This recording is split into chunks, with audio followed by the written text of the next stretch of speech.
ನಾವು ಹೇಳಿದ್ವಿ 31ನೇ ತಾರೀಕಿನ ಒಳಗೆ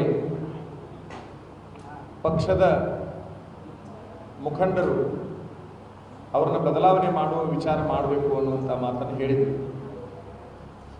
ಅವರನ್ನು ಬದಲಾವಣೆ ಮಾಡುವ ಪ್ರಶ್ನೆ ಇಲ್ಲ ಅಂತಕ್ಕಂತಹ ಒಂದು ಮಾತನ್ನು ಆ ಪಕ್ಷಕ್ಕೆ ಸಂಬಂಧಪಟ್ಟ ನಾಯಕರು ಘೋಷಣೆಯನ್ನು ಮಾಡಿದ್ದಾರೆ. ಅದು ಅವರ ಸಿದ್ಧಾಂತ ಅಥವಾ ಅವರ ನಿಲುವು, ಅವರ ವಿಚಾರ.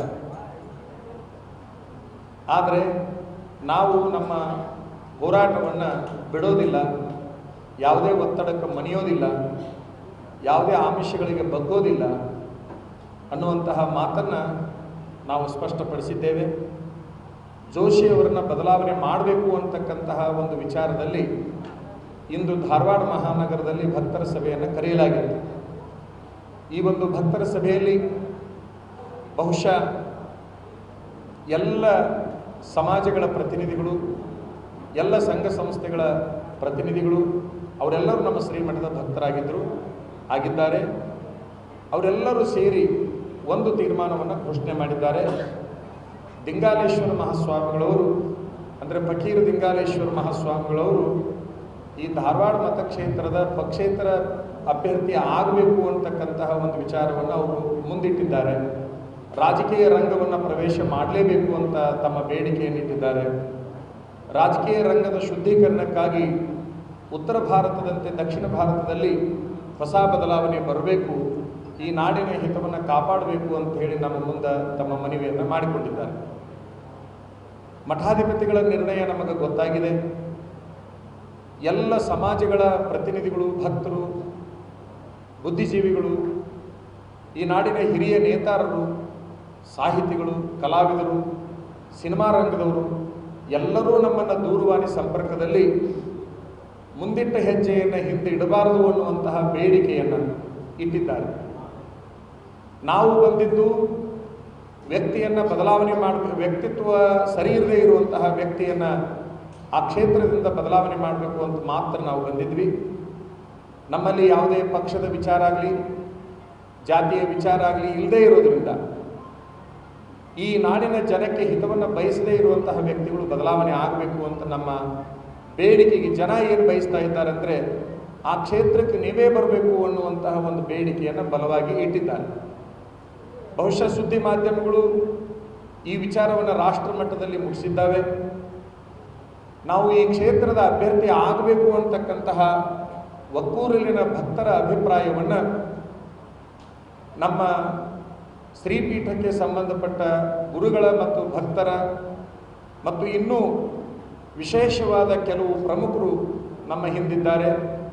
ಅವರೆಲ್ಲರ ನಿರ್ಧಾರಗಳನ್ನು ತೆಗೆದುಕೊಂಡು ಶೀಘ್ರದಲ್ಲಿ, ಅಂದರೆ ನಾನು ಬಹಳಷ್ಟು ಸಮಯವನ್ನು ತೆಗೆದುಕೊಳ್ಳಲಾರದೇ ಬಹುಶಃ ಬೆಂಗಳೂರು ಮಹಾನಗರದಲ್ಲಿ ಅಂತಿಮ ಸುದ್ದಿಗೋಷ್ಠಿಯನ್ನು ಮಾಡಿ ನನ್ನ ನಿರ್ಧಾರವನ್ನು ಪ್ರಕಟ ಮಾಡ್ತೇನೆ. ನಾನು ಒಂದು ಮಾತನ್ನು ಹೇಳಿದೆ, ಅತಿ ಶೀಘ್ರದಲ್ಲಿ.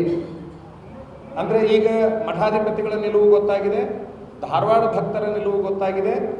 ಈಗ ನನಗೆ ಬೇಕಾಗಿರುವಂಥ ಮಾಹಿತಿ ನನ್ನ ಮೇಲೆ ಗುರುಗಳು ಇರೋದರಿಂದ ನಾನು ನಿರ್ಧಾರವನ್ನು ತೆಗೆದುಕೋಬೇಕಾದ್ರೆ ನೀವು ತಂದೆ ತಾಯಿಗಳಿಗೆ ನಿಮ್ಮ ನಿರ್ಧಾರವನ್ನು ತಿಳಿಸಿದ ಹಾಗೆ, ಅಭಿಪ್ರಾಯವನ್ನು ತಿಳಿಸಿದ ಹಾಗೆ ನನ್ನ ಗುರುಗಳ ಮುಂದೆ ನನ್ನ ಅಭಿಪ್ರಾಯವನ್ನು ನೀಡಬೇಕಾಗಿದೆ.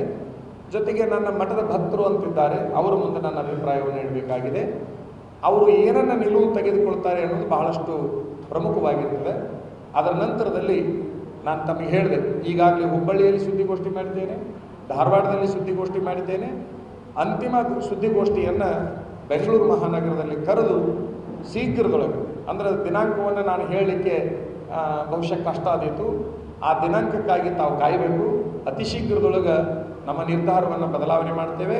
ಒಂದು ಸತ್ಯ, ಯಾವುದೇ ಪರಿಸ್ಥಿತಿಯಲ್ಲಿ ಈ ಮತಕ್ಷೇತ್ರದಿಂದ ಜೋಶಿಯವರನ್ನು ಪರಾಭವಗೊಳಿಸುವುದರಲ್ಲಿ ನಮ್ಮ ಹೋರಾಟ ಅಚಲವಾಗಿರುತ್ತದೆ. ಯಾವುದೇ ಆಮಿಷಗಳಿಗೆ ನಾವು ಬಗ್ಗೋದಿಲ್ಲ. ಇನ್ನೊಂದು ಸ್ಪಷ್ಟವಾದ ಘೋಷಣೆಯನ್ನು ಮಾಡ್ತೇವೆ.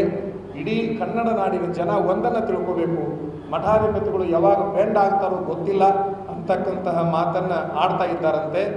ಕೊನೆಯದಾಗಿ ಇದರ ಮುಂದೆ ನಾನು ಮತ್ತೆ ಈ ಮಾತನ್ನು ಹೇಳೋದಿಲ್ಲ. ಯಾವ ಕಾಲಕ್ಕೂ ಈ ಹೋರಾಟದಿಂದ ಹಿಂದಕ್ಕೆ ಸರಿಯೋದಿಲ್ಲ ಅಂತಕ್ಕಂತಹ ಒಂದು ಕೊನೆ ನಿರ್ಧಾರವನ್ನು ಹೇಳಿ ಇವತ್ತಿನ ಸುದ್ದಿಗೋಷ್ಠಿಗೆ ವಿರಾಮವನ್ನು ಹಾಕ್ತೇವೆ. ಈಗಾಗಲೇ ರಾಜ್ಯದ ಮಠಾಧಿಪತಿಗಳು ತಮ್ಮ ಅಭಿಪ್ರಾಯವನ್ನು ಕೊಟ್ಟಿದ್ದಾರೆ. ಧಾರವಾಡ ಜಿಲ್ಲೆಯ ಭಕ್ತರು ಕೂಡ ತಮ್ಮ ಅಭಿಪ್ರಾಯವನ್ನು ಕೊಟ್ಟಿದ್ದಾರೆ. ವಿಶೇಷವಾಗಿ ನಮ್ಮ ಮಠದ ಭಕ್ತರ ಅಭಿಪ್ರಾಯವನ್ನು, ಗುರುಗಳ ಅಭಿಪ್ರಾಯವನ್ನು ನಾವು ಕೇಳಬೇಕಾಗಿದೆ.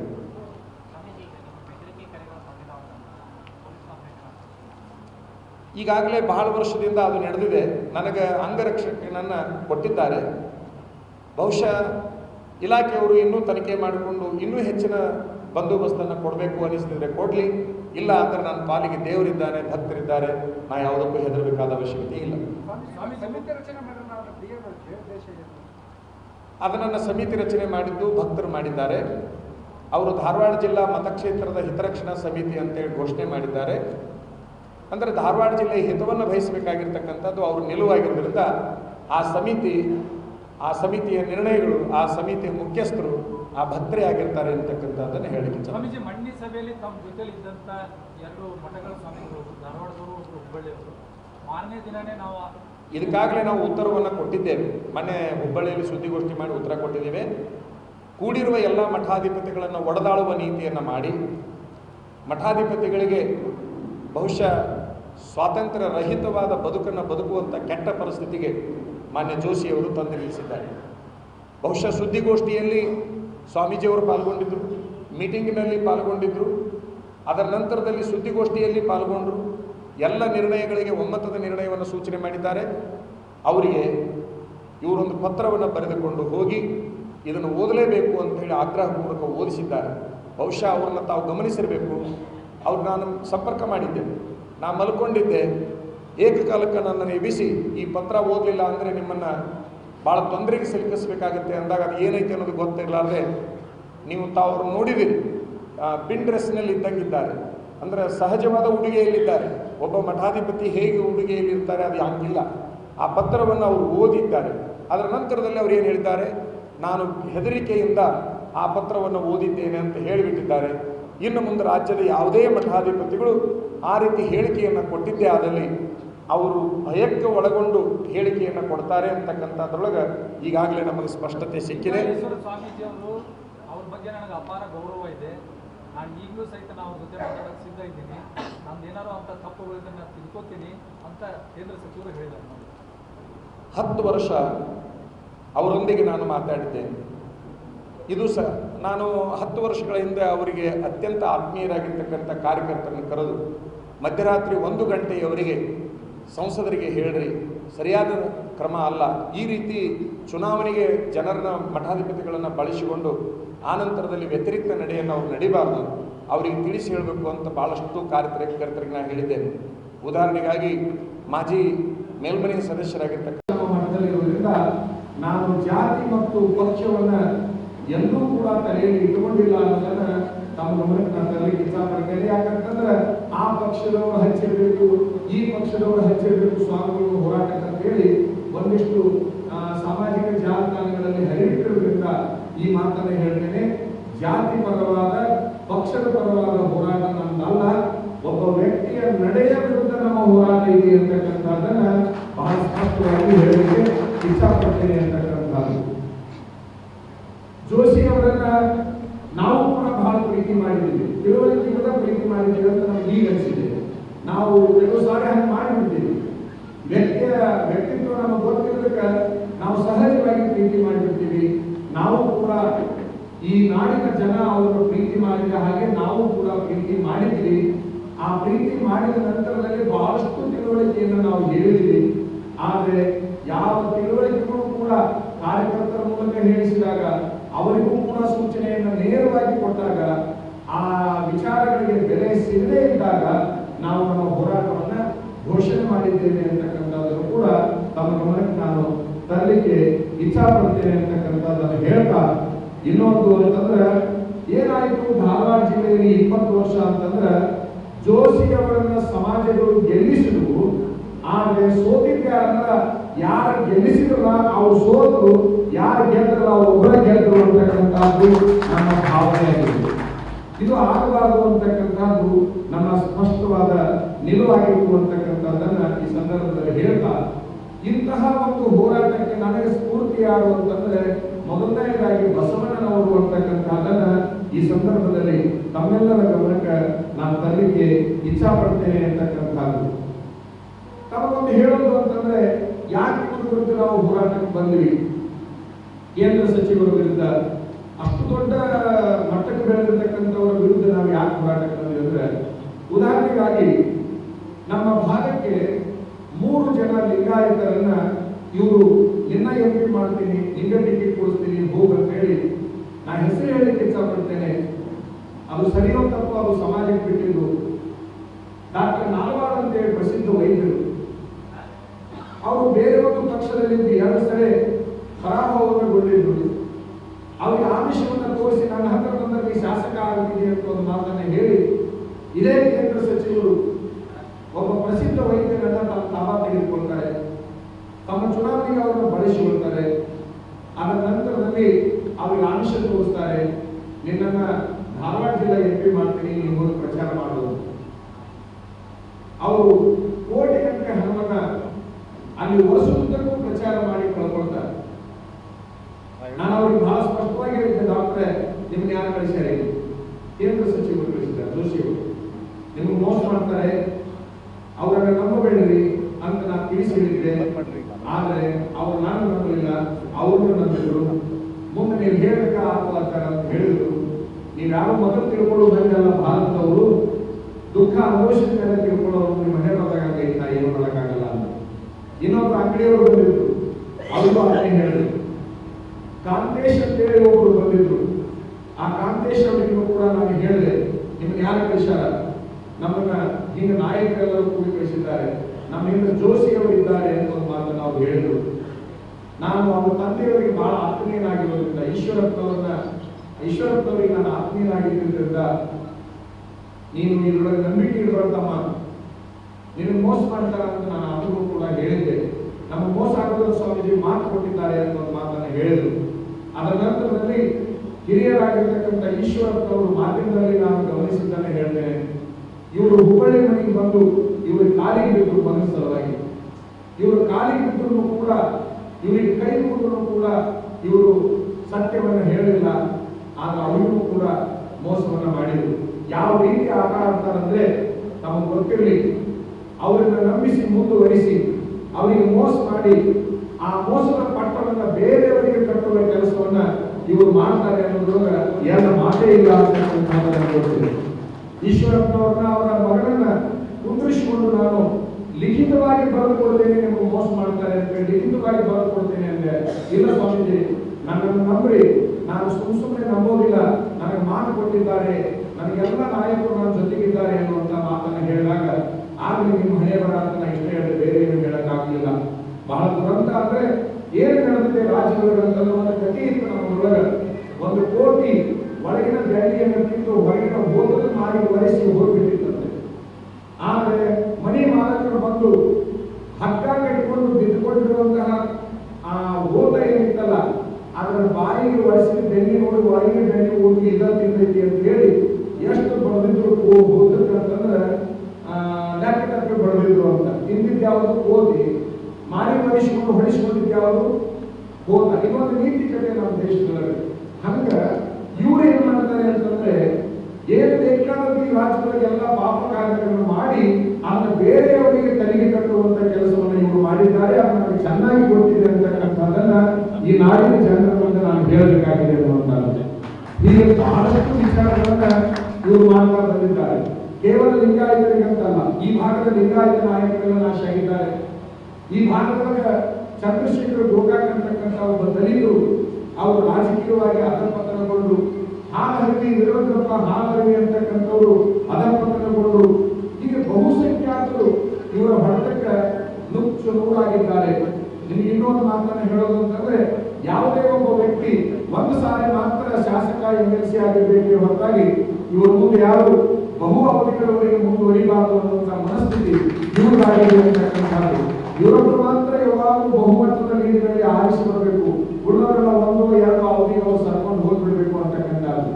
ನಿಮ್ಗೆಲ್ಲ ಗೊತ್ತು ಯಾರ್ಯಾರ ಪಕ್ಷಕ್ಕೆ ಕರ್ಕೊಂಡು ಬರ್ತಾರೆ, ಯಾರ್ಯಾರ ಪ್ರಚಾರ ಕಳಿಸಿ ಆರ್ಥಿಕವಾಗಿ, ರಾಜಕೀಯವಾಗಿ, ಸಾಮಾಜಿಕವಾಗಿ, ದೈಹಿಕವಾಗಿ, ಮಾನಸಿಕವಾಗಿ ಎಷ್ಟು ವ್ಯಕ್ತಿಗಳನ್ನ ಇವರು ನಾಶ ಮಾಡಿದ್ದಾರೆ ಅಂತಕ್ಕಂಥದ್ದನ್ನ ತಾವು ಈ ಭಾಗದಲ್ಲಿ ನೋಡಿದ್ದೀರಿ ಅಂತಕ್ಕಂಥದ್ದನ್ನು ಕೂಡ ನೆನಪು ಮಾಡಿಕೊಡ್ತೇನೆ ಅಂತಕ್ಕಂಥದ್ದು ಬಹಳ ಗಮನಿಸಬೇಕಾಗಿರುವಂತಹ ವಿಚಾರ ಅಂತಂದ್ರೆ, ಇನ್ನೊಂದು ಮಾತನ್ನು ಹೇಳಿದ್ದೀರ, ಯಾವ ರೀತಿ ಹಿಡಿತವನ್ನು ಸಾಧಿಸಿದ್ದಾರೆ ಇವರು ಅಂತಂದ್ರೆ, ವ್ಯವಸ್ಥೆಯ ಮೇಲೆ ಯಾವ ರೀತಿ ಹಿಡಿತ ಸಾಧಿಸಿದ್ದಾರೆ ಮೇಲೆ ಯಡಿಯೂರಪ್ಪನವರ ಪರವಾಗಿ ನಾನು ಅಂದ್ರೆ ಅವರು ಇಳಿಸಬಾರದು ಅನ್ನುವ ಹೋರಾಟವನ್ನು ಮಾಡ್ತಿರ್ಬೇಕಾದ್ರೆ ಅವರು ರಾಜೀನಾಮೆ ಕೊಟ್ಟ ಸಭೆಯಲ್ಲಿ ಕಣ್ಣೀರು ಹಾಕ್ತಾ ಇರೋದನ್ನು ನಾವು ಗಮನಿಸಿದೆ. ಇಡೀ ರಾಜ್ಯ ಗಮನಿಸಿದೆ, ರಾಷ್ಟ್ರ ಗಮನಿಸಿದೆ. ನಾನು ಇಲ್ಲದೆ ಹೇಳ್ತಾ ಇಲ್ಲ. ಆ ಕಣ್ಣೀರು ಹಾಕಿದ ನಂತರದಲ್ಲಿ ಅವರು ಕಣ್ಣೀರನ್ನು ಒರೆಸಿಕೊಂಡು ಏನ್ ಹೇಳ್ತಾರೆ ಅಂದ್ರೆ, ಇದು ನನ್ನ ದುಃಖದ ಕಣ್ಣೀರಲ್ಲ, ಇದು ನನ್ನ ಸಂತೋಷದ ಕಣ್ಣೀರು ಅಂತ ಹೇಳಿಕೊಂಡು, ಅವಾಗ ನಾನೊಂದು ಮಾಧ್ಯಮ ಗೋಷ್ಠಿಗೆ ಒಂದು ಮಾತನ್ನು ಹೇಳಿದೆ, ನಮ್ಮ ನಾಯಕರಿಗೆ ಎಷ್ಟು ಕೆಟ್ಟ ಪರಿಸ್ಥಿತಿ ಬಂದಿದೆ ರಾಜ್ಯದೊಳಗೆ ಅಂದ್ರೆ ಆಡಲಿಕ್ಕೆಲ್ಲ ಅಳಲಿಕ್ಕೂ ಕೂಡ ಸ್ವಾತಂತ್ರ್ಯ ಇಲ್ಲದಂತ ಕೆಟ್ಟ ಪರಿಸ್ಥಿತಿ ರಾಜ್ಯದೊಳಗೆ ಬಂದಿದೆ ಅಂತಕ್ಕಂಥದ್ದನ್ನ ಅವತ್ತಿನ ದಿವಸ ಹೇಳಿದರೆ ಇವತ್ತಿನ ದಿವಸ ಭಕ್ತರ ಗಮನಕ್ಕೆ ನಾನು ತರಲಿಕ್ಕೆ ಇಚ್ಛಾಪಡ್ತೀನಿ ಅಂತಕ್ಕಂಥದ್ದು. ಒಟ್ಟಾರೆ ನಿಮಗೆಲ್ಲ ಒಂದು ಗೊತ್ತು, ಅದು ಯಾವುದು ಅಂತಂದ್ರೆ,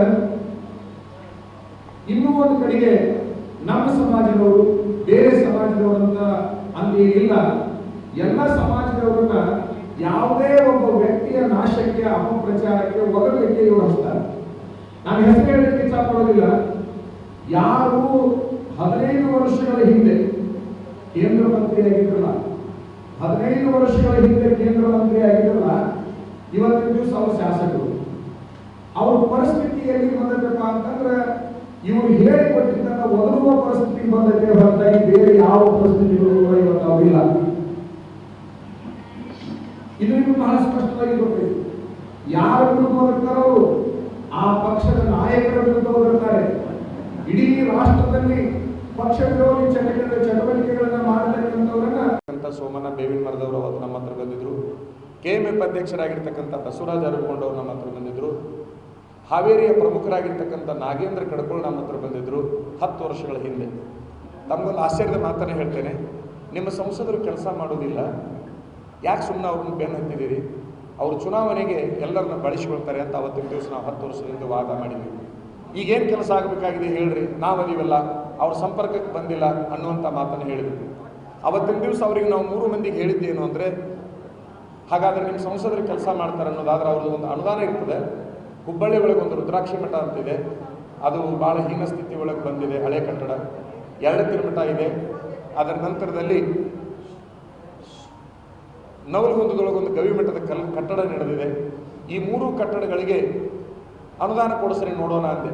ನಾಳೆ ಬೆಳಗ್ಗೆ ಹರಿದ್ರೆ ನಾವು ಆದೇಶ ಪತ್ರ ಕೊಡಿಸ್ತೀವಿ ಅಂತಂದ್ರು. ಅವ್ರು ಮುಂದಂದ್ರು, ನೀವು ಹೇಳಿದ್ದ ಕರೆಯಾದ ಸ್ವಾಮೀಜಿ, ಅವ್ರೇನು ಕೆಲಸ ಮಾಡೋರಲ್ಲ ಅಂತಂದ್ರು. 5 ವರ್ಷದ ಹಿಂದೆ ಮತ್ತೆ ಇವರು ಆಶೀರ್ವಾದ ಮಾಡಬೇಕು ಬುದ್ಧಿ ಅಂತ ಫೋನ್ ಮಾಡಿದಾಗ ನಾವು ನೇರವಾಗಿ ಅವ್ರನ್ನೇ ಕೇಳಿದ್ದೇವೆ, ಏನ್ರಿ ಜೋಶಿ ಅವರ, ಚುನಾವಣೆ ಬಂದಾಗ 3 ತಿಂಗಳು 4 ತಿಂಗಳ ಬದಲು ನಮಗೆ ಫೋನ್ ಮಾಡ್ತಿರಲ್ಲ, ನಮ್ಮನ್ನೇನು ಚುನಾವಣೆಗೆ ಬಳಕೆ ಮಾಡಿಕೊಳ್ಳುವ ವಸ್ತು ಮಾಡಿರಾ ಅಂತೇಳಿ ನಾವು ಕೇಳಿದ್ವಿ. ಅವತ್ತು ಅವ್ರು ಹೇಳಿದರು, ಸ್ವಾಮೀಜಿ ನೀವು ಹೇಳುವ ಮಾತು ಸತ್ಯ, ನಾ ಹಂಗೆ ನಡ್ಕೊಂಡಿದ್ದೇನೆ, ನಂದು ತಪ್ಪಾಗಿದೆ, ಕೊನೆಯ ಕ್ಷಮೆಯನ್ನು ತಾವು ಮಾಡಬೇಕು. ಹೋದ ಚುನಾವಣೆಯಲ್ಲಿ ಅವ್ರು ನಮ್ಮನ್ನು ಕೇಳಿದ್ದು ಕೊನೆಯ ಕ್ಷಮೆಯನ್ನು ತಾವು ಮಾಡಬೇಕು. ಇಷ್ಟು ನಿಷ್ಠುರವಾಗಿ ಯಾರೂ ಕೂಡ ನನಗೆ ಹೇಳಿರಲಿಲ್ಲ. ತಾವು ಹೇಳಿದ್ದು ನನಗಿವತ್ತು ಬುದ್ಧಿ ವಿಕಾಸ ಆಗಿದೆ, ನಾ ಮುಂದೆ ಹಂಗೆ ಮಾಡೋದಿಲ್ಲ ಅಂತ ಒಂದು ಮಾತನ್ನು ಹೇಳಿದರು. ಮುಂದೆ ಅದರ ನಂತರದಲ್ಲಿ ಅವರು ಹಾಗೇ ನಡ್ಕೊಂಡ್ರು. ಆವಾಗ ನಾವು 3 ವರ್ಷದಿಂದ ಈಗೇನು ನಾವು ಹೇಳಿದ್ವಲ್ಲ ನಮ್ಮ ಪ್ರಾಸ್ತಾವಿಕ ಭಾಷಣದಲ್ಲಿ, ಆ ಕಾರಣಕ್ಕಾಗಿ ಅವ್ರನ್ನ ಬಲವಾಗಿ ಅವತ್ತಿನಿಂದ ತಿರಸ್ಕರಿಸಿದ್ದೇವೆ. ಮುಂದೆ ಯಾವುದೇ ಪರಿಸ್ಥಿತಿ ಒಳಗೆ ಕ್ಷಮಾ ಅನ್ನುವಂಥ ಶಬ್ದ ಅವರಿಗೆ ಯೋಗ್ಯ ಅಲ್ಲ ಅಂತಕ್ಕಂಥ ತೀರ್ಮಾನಕ್ಕಾಗಿ ಹೋರಾಟವೇ ನಮ್ದು ಅಂತಿಮ ಅನ್ನುವಂಥ ತೀರ್ಮಾನಕ್ಕೆ ನಾವು ಬಂದಿದ್ದೇವೆ. ಸ್ವಾಮೀಜಿಗಳಿಗೆ ರಾಜಕಾರಣ ಸರಿ ಅನಿಸುತ್ತಾ ಅನ್ನೋದಕ್ಕೆ ಉತ್ತರ ಭಾರತದ ಮುಖ್ಯಮಂತ್ರಿಗಳು, ಉತ್ತರ ಪ್ರದೇಶದ ಮುಖ್ಯಮಂತ್ರಿಗಳು, ರಾಜಸ್ಥಾನದ ಮುಖ್ಯಮಂತ್ರಿಗಳು, ಇಡೀ ಪಾರ್ಲಿಮೆಂಟ್ನಲ್ಲಿ ಇರ್ತಕ್ಕಂಥ 50 ಜನ ಸನ್ಯಾಸಿಗಳಿಗೆ ಅನ್ವಯವಾಗುವಂಥದ್ದು ದಕ್ಷಿಣ ಭಾರತದ ಸನ್ಯಾಸಿಗಳಿಗೆ ಯಾಕೆ ಮಡಿವಂತಿಕೆ? ನಾನು ಇಲ್ಲ, ಒಂದು ನಿಮಿಷ ನಾನು ಪ್ರಶ್ನೆ ಕೇಳ್ತಾ ಇದ್ದೀನಿ. ಸಂವಿಧಾನದಲ್ಲಿ ಎಲ್ಲರೂ ಸಮಾನರು. ಈಗ ರಾಜಕಾರಣ ಸ್ವಾಮಿಗಳಿಗೆ ಬೇಡ ಅಂತ ಹೇಳಿ ಸುಮ್ಮ ಕುಂತಾಗ ಸ್ವಾಮಿಗಳನ್ನ ರಾಜಕಾರಣಿಗಳು ಎಲ್ಲ ಕೆಲಸಕ್ಕೆ ಬಳಕೆ ಮಾಡ್ಕೊಳ್ತಾರೆ. ಆದರೆ ರಾಜಕಾರಣಕ್ಕೆ ಚುನಾವಣೆಗೆ ನಿಲ್ಲಬೇಕು ಅನ್ನುವಾಗ ಇದಕ್ಕೇನು ಸಂಬಂಧ ಇವರು ಅನ್ನುವಂಥ, ಒಂದು ನಿಮಿಷ, ಇದಕ್ಕೇನು ಸಂಬಂಧ ಅನ್ನುವಂತಹ ಮಾತನ್ನು ಅವರೆಲ್ಲ ಹೇಳ್ತಾ ಬಂದಿದ್ದಾರೆ. ನಿಮ್ಗೆ ಅದೆಲ್ಲ ಗೊತ್ತು. ಅಂದಮೇಲೆ ಈಗ ಇಡೀ ನಾಡು ಮತ್ತು ಕಾವಿ ಲೋಕ ಏನು ಅಪೇಕ್ಷೆ ಪಡ್ತಾ ಇದೆ ಅಂದರೆ, ಉತ್ತರ ಭಾರತದಲ್ಲಿ ಹೇಗೊಂದು ಮಾದರಿ ಆಡಳಿತ ಸಿಕ್ಕಿದೆ, ದಕ್ಷಿಣ ಭಾರತದಲ್ಲಿ ಅಂತಹ ಮಾದರಿ ಆಡಳಿತಕ್ಕೆ ಮಠಾಧಿಪತಿಗಳು ಕಾರಣರಾಗಬೇಕು ಅಂತೇಳಿ ಒಂದು ನಿಮಿಷ ಇದನ್ನು ಮಠಾಧಿಪತಿಗಳು ಮತ್ತು ಸಮಾಜದ ಪ್ರಮುಖರು ಎಲ್ಲ ಸಮಾಜದ ನಾಯಕರು ತೀರ್ಮಾನವನ್ನು